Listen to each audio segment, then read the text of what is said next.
My name is John Mark Miraflor. I'm a second-generation missionary to Cambodia. So if you look at Cambodia, you're not going to think, oh, this is the country that, went through the killing fields like 50 years ago.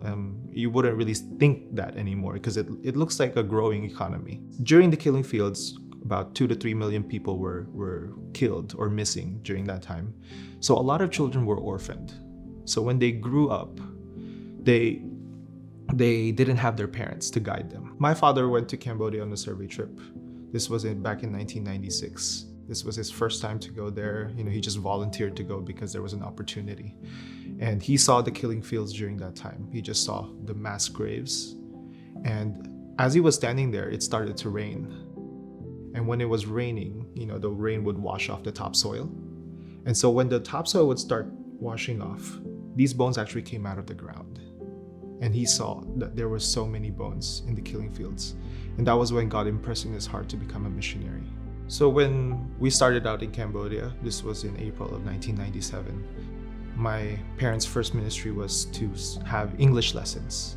And through English lessons, they were able to incorporate the Bible and teach them about the Bible. I knew ministry was always going to be a big part of my life. I know I was going to be involved in ministry one way or the other. But I thought, hey, I should probably work, maybe save up a little bit for myself, maybe have a career, but will still be part of ministry. But eventually, the schedule started clashing. It kind of brought me back to thinking, like, what is my priority? Is it the ministry or is it this job? I mean, yes, it's supporting the ministry and that's important too. But ministry, I'm where I'm at right now because of ministry. Like, I grew up because of ministry, and ministry is what equipped me. And so I should be putting ministry at the forefront. We're church planters in Cambodia, that's our priority. But over time, as we minister to the Cambodian people, we would notice certain needs that come up. And then God opened up ministry opportunities through that. One of the ministries that opened up was a children's home. So at the beginning, we started with a feeding program. Like, we'd feed 100 kids a day, twice a day, and give them a Bible lesson. But eventually, there wasn't that much fruit in that because they're very rooted in their traditions, in Buddhism, because 97% of Cambodians are still Buddhist at this point.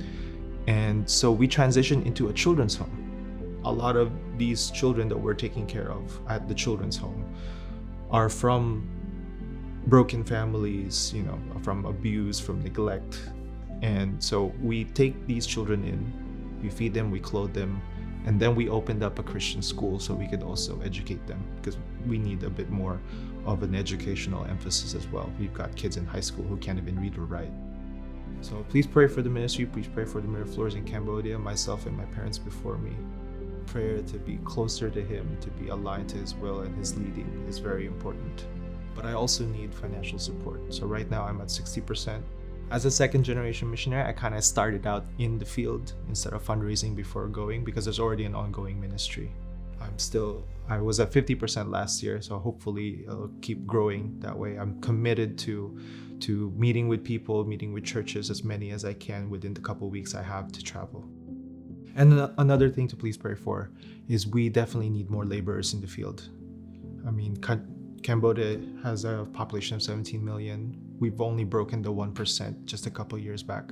We actually have some ministry opportunities where you could come and serve. So we definitely need more laborers in the field because the harvest is plentiful in Cambodia.